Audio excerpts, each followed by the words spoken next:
जसजशी लोकसभेची निवडणूक जवळ येत आहे तसतसं धाराशिवकरांच्या छातीची धडधड वाढत आहे. याला कारण असं की एक चांगला प्रतिनिधी खूप दिवसानंतर मिळाला आहे.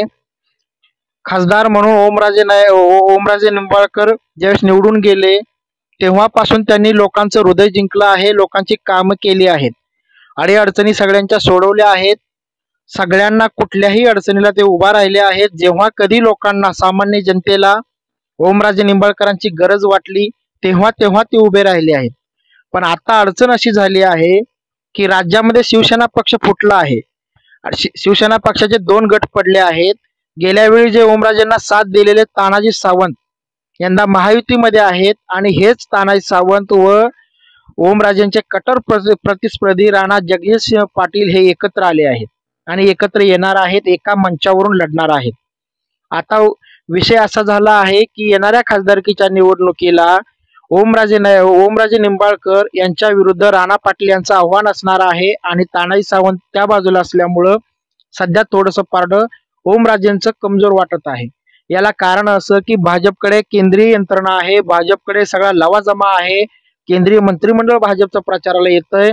मोठी मोठी आश्वासने देऊन भाजप लोकांपुढे प्रेझेंट होतंय. त्यामुळे इथल्या सामान्य लोकांना असं वाटतंय की आता ओमराजेंचं काय होणार. ओमराजे निवडून येतीलच ना आणि ओमराजे निवडून यायलाच हवेत हे शिवसैनिकांचं ठाम मत आहे.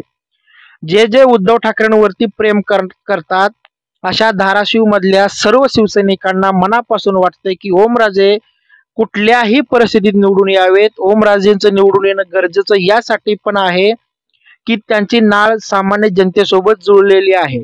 शिवाय जेव्हा शिवसेना पक्ष फुटला तेव्हा त्यांनी उद्धव ठाकरेंची साथ दिली. ते म्हणाले मी कुठल्याही परिस्थितीत गद्दारी करणार नाही. मी कुठल्याही परिस्थितीत उद्धव ठाकरेंना सोडणार नाही. मी जेव्हा अडचणीत होतो तेव्हा उद्धव ठाकरेंनी मला जपलंय. त्यामुळे आता उद्धव ठाकरे अडचणीत असताना मी त्यांना जपणार. पुढं काही हो, कितीही अडचणी असो, काय पण भोगायला लागो, पण मी उद्धव ठाकरेंना सोडणार नाही. त्यांच्या या वाक्यानं उद्धव ठाकरेंवरती प्रेम करणारे शिवसैनिक मनापासून आता ओमराजेंवरती सुद्धा प्रेम करत आहेत आणि त्यांना काळजी वाटते आहे की आपल्या या युवा नेत्याचं कसं होईल. हा युवा नेता कुठल्याही परिस्थितीत निवडून यायलाच पाहिजे यासाठी कार्यकर्ते चिंतित आहेत. संसदेत अनेक प्रश्न ओमराजेंनी हाताळले. अनेक विषयांवरती आवाज उचलला. अगदी भाजपच्या नेतृत्वावरती सुद्धा ते वेळोवेळी तुटून पडले. सामान्य जनतेचे शेतकऱ्यांचे प्रश्न मांडताना त्यांनी कधीही कशाचीही गय केलेली नाही. नाक्यावरची लढाई असो, चौकातली असो, कुठलीही असो, प्रत्येक ठिकाणी ते उभा राहिलेले आहेत. जिथं जिथं सामान्य जनतेनं त्यांना हाक मारली आहे तिथं तिथं उभा राहण्याचं काम ओमराजेंनी केलं आहे. आता विषय हा आहे की त्यांच्या या कामाची पोचपावती सामान्य जनता त्यांना देईल का. तानाजी सावंत आणि राणा जगजितसिंह पाटील यांची वाढलेली ताकद ओमराजेंवर भारी पडेल का. उद्धव साहेबांनी मनापासून साथ दिली तर ओमराजेंचा विजय निश्चित आहे, एवढं नक्की आहे. व्हिडिओ आवडल्यास लाईक शेअर नक्की करा. चॅनल सबस्क्राईब नक्की करा. धन्यवाद. जय महाराष्ट्र.